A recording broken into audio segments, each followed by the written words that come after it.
Hello students, welcome to our channel Discovery International School, and this is the second lecture in the series of refraction of light। और आज हम study करने वाले हैं कि refraction के लॉज क्या हैं और रिफ्रैक्टिव इंडेक्स इस टर्म का क्या मतलब है। तो शुरू करने वाले हैं the same thing. Last lecture में जैसे कि मैंने आपको बताया था कि जब लाइट रे एक मीडियम से दूसरे मीडियम में जाती है तो लाइट की ना केवल स्पीड में चेंज आता है बल्कि उसका पाथ भी चेंज होता है। तो उसी डायग्राम को मैंने यहां पर दोबारा ड्रॉ किया है स्टूडेंट्स, और इस डायग्राम के बेसिस पे हम दो लॉज रिफ्रैक्शन के आज लिखेंगे जिसमें हम वही साइंस वही फिजिक्स यूज करेंगे जो कि हमने लास्ट लेक्चर में डेवलप की थी। तो ये हमारे पास एक रिफ्रैक्टिंग सरफेस है अगेन, जो कि दो मीडियम्स मीडियम 1 और मीडियम 2 को सेपरेट करती है।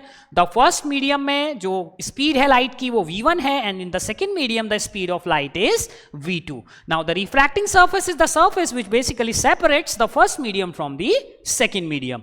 सो जो भी मेजरमेंट हम करते हैं बच्चों वो सब के सब नॉर्मल के रिस्पेक्ट में किए जाते हैं। दिस इज अवर नॉर्मल, और ये जो आ रही है students that is the incident रे, ये रिफ्रैक्टिंग सरफेस, ये नॉर्मल, और जो ये रे बाहर निकल रही है जो दूसरे मीडियम में एंटर कर रही है that is known as the refracted ray. तो आप ये देख रहे होंगे स्टूडेंट्स कि इंसिडेंट रे, रिफ्रैक्टेड रे और जो नॉर्मल है वो तीनों के तीनों इसी सरफेस के एक पॉइंट पे लाई करते हैं, इसी सरफेस पर लाई करते हैं स्टूडेंट्स। सो जो फर्स्ट लॉ है रिफ्रैक्शन का वो ये कहता है the incident ray and the refracted ray and normal to the refracting surface। जो refracting surface आपने ली थी उसकी surface पे जो आपने normal खींचा 90 डिग्री की लाइन खींची है, lie on the same plane। वो सेम प्लेन पे लाई करते हैं स्टूडेंट्स, एक ही प्लेन पर लाई करते हैं, इसी रिफ्रैक्टिंग सरफेस पर वो लाई करते हैं। तो आप देखते हैं कि इसी सरफेस पे ये लाइन भी आती है, इंसिडेंट रे भी इसी पॉइंट पे आती है और रिफ्रैक्टेड रे भी इसी पॉइंट से एग्जिट करती है। अब एक छोटा सा कंफ्यूजन जो इसको लेके आपके दिमाग में हो सकता है मे बी, वो ये है कि सेम पॉइंट क्यों नहीं लिखा सर, सेम प्लेन क्यों लिखा? और सेम प्लेन लिखने के पीछे स्टूडेंट्स एक बहुत ही बेहतरीन रीजन है। वो ये रीजन है कि अगर मैं इस बोर्ड पे कोई भी रैंडम पॉइंट बना दूं तो इस पॉइंट को देख के ये पता कभी नहीं चल पाएगा कि ये पॉइंट किस शेप की रिफ्रैक्टिंग सरफेस के ऊपर लाई करता है।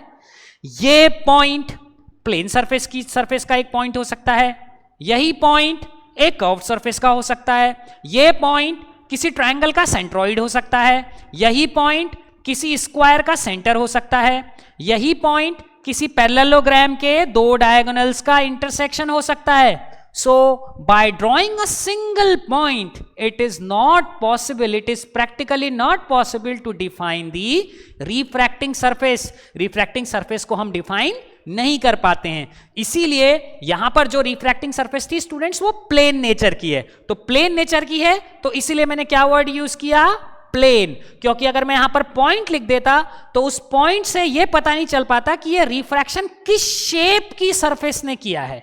So that's why the word plane is used. Now going on to the second law, the second law is the ratio of sine of incidence and refraction angles, जो हमने last lecture में अपना derive किया था, incidence and refraction angles. Refraction angles is a constant. देखिए students जो last lecture में हमने डिराइव किया था वो था sine i over sine r is equal to v1 upon v2। और आप देखेंगे कि अगर आप दो मीडियम्स फिक्स डिसाइड कर लें स्टूडेंट्स तो उनमें स्पीड का रेशियो फिक्स होता है। तो ये जो v1 अपॉन v2 है स्टूडेंट्स, इस क्वांटिटी को हम क्या बोलते हैं, the refractive index of the second medium with respect to first. Refractive index का एक्चुअल फिजिकल मीनिंग क्या है और वो क्या रिप्रेजेंट कर रहा है इसके बारे में अभी हम आगे पढ़ेंगे।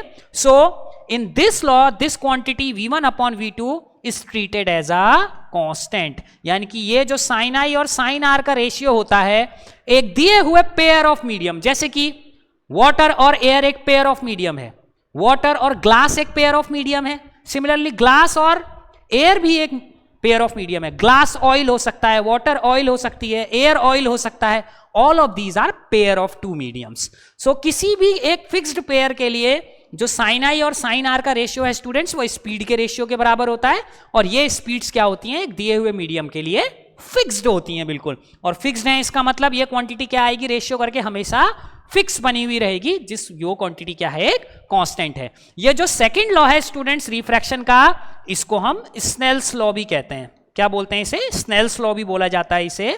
सो ये हमारे पास दो रिफ्रैक्शन के लॉज हैं। So let's talk about the concept of refractive index. Refractive index क्या है और ये किस क्वांटिटी को शो कर रहा है, उसके बारे में बात करते हैं। हमने ये देखा है स्टूडेंट्स कि sine i upon sine r वो बेसिकली किसके बराबर होता है, V1 अपॉन V2। ये स्पीड्स का जो रेशियो आपको नजर आ रहा है स्टूडेंट्स, ये बेसिकली डिसाइड करता है कि I और R के बीच में कितना डिफरेंस होगा, यानी कि रे अपने ओरिजिनल रास्ते जिसमें वो ट्रेवल कर रही थी उसके कंपैरिजन में कितना भटक जाती है। यानी कि वो अगर स्ट्रेट ट्रेवल करना चाह रही है तो वो नॉर्मल की ओर को कितना ज्यादा झुक जाती है, और सिमिलरली वो नॉर्मल से कितना ज्यादा दूर चली जाती है in comparison to the incident ray. So this is an extremely important thing. जो स्पीड्स का रेशियो है यही डिसाइड करेगा कि रे के रास्ते में कितना चेंज आएगा, और उस चेंज को हम किसके टर्म्स में स्टडी करते हैं, रिफ्रैक्टिव इंडेक्स के टर्म्स में स्टडी करते हैं स्टूडेंट्स। तो रिफ्रैक्टिव इंडेक्स भी स्टूडेंट्स दो प्रकार के होते हैं, और जो पहला हम स्टडी करेंगे वो है absolute refractive index. Absolute refractive index, देखिए एब्सोल्यूट वर्ड का क्या मतलब है, पहले हम ये समझेंगे what do we mean by absolute. Physics में किसी भी तरीके के मेजरमेंट के लिए, जो भी मेजरमेंट हम फिजिक्स में बेसिकली कर रहे हैं, इन सारे मेजरमेंट्स में हम ये गौर करते हैं कि हमें किसी भी वैल्यू को पता करने के लिए किसी ना किसी स्टार्टिंग पॉइंट या रेफरेंस पॉइंट की जरूरत पड़ती है। जैसे कि अगर मैं ये बोलूं कि मेरे कैंपस की डिस्टेंस, मेरे स्कूल की डिस्टेंस जो है वो 5 किलोमीटर है, तो इस स्टेटमेंट का कोई भी मीनिंग नहीं है जब तक मैं ये ना बताऊं कि कहां से, क्योंकि अलग अलग रेफरेंस पॉइंट या अलग अलग स्टार्टिंग पॉइंट से जो डिस्टेंस होती है वो कैसी रहती है, अलग अलग होती है। तो सिमिलरली अगर मैं ये कहूं कि मेरे मीडियम में लाइट की स्पीड बहुत ज्यादा है, तो इस स्टेटमेंट का भी कोई भी फिजिकल मीनिंग नहीं है जब तक मैं ये ना बताऊं कि किसके कंपैरिजन में या किसकी तुलना में मेरे मीडियम में स्पीड ज्यादा है।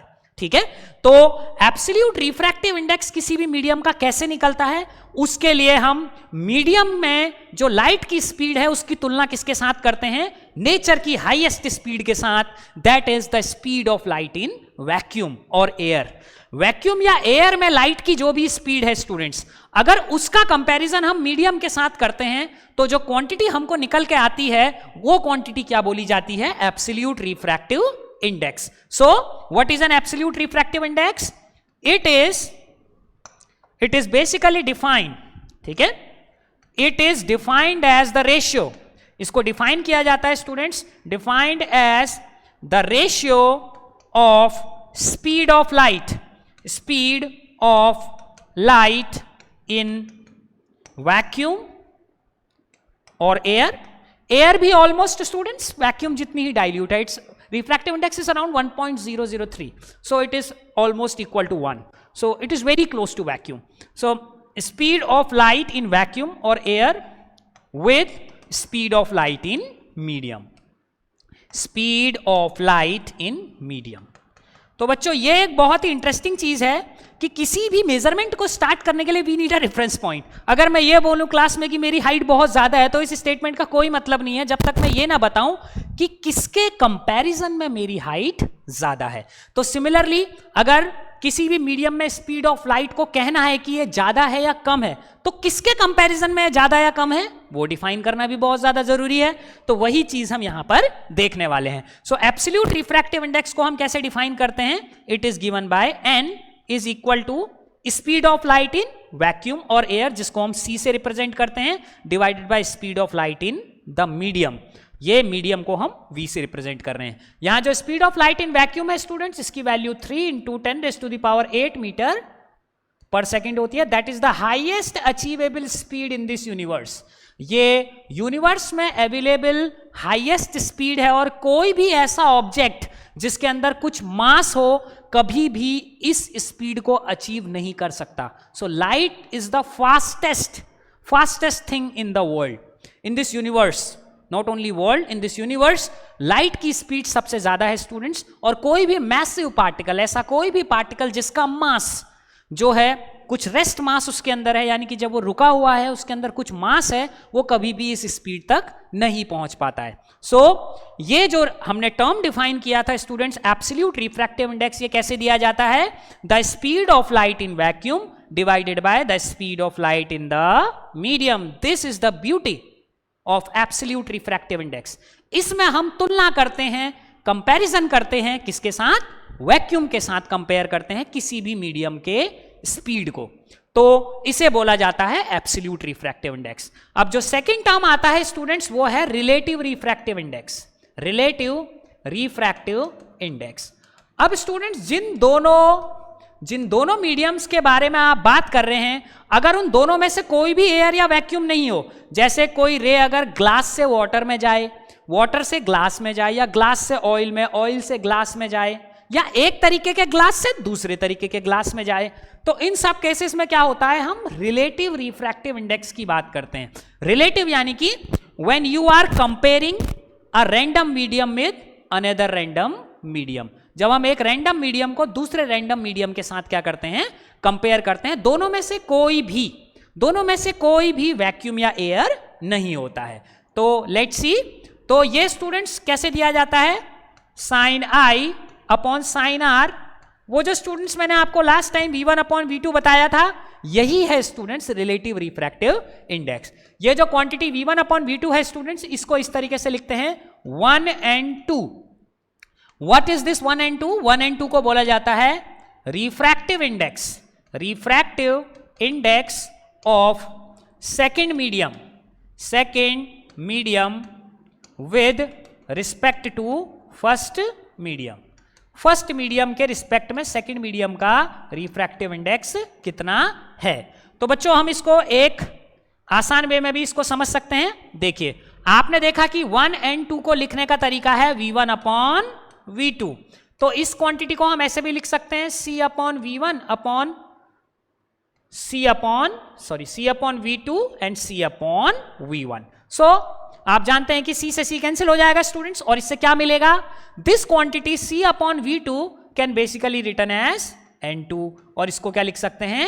N1 लिख सकते हैं. N2 क्या था स्टूडेंट्स?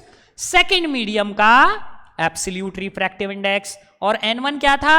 फर्स्ट मीडियम का एब्सोल्यूट रिफ्रैक्टिव इंडेक्स. तो जो रिलेटिव रिफ्रैक्टिव इंडेक्स होता है उसमें हम क्या करते हैं?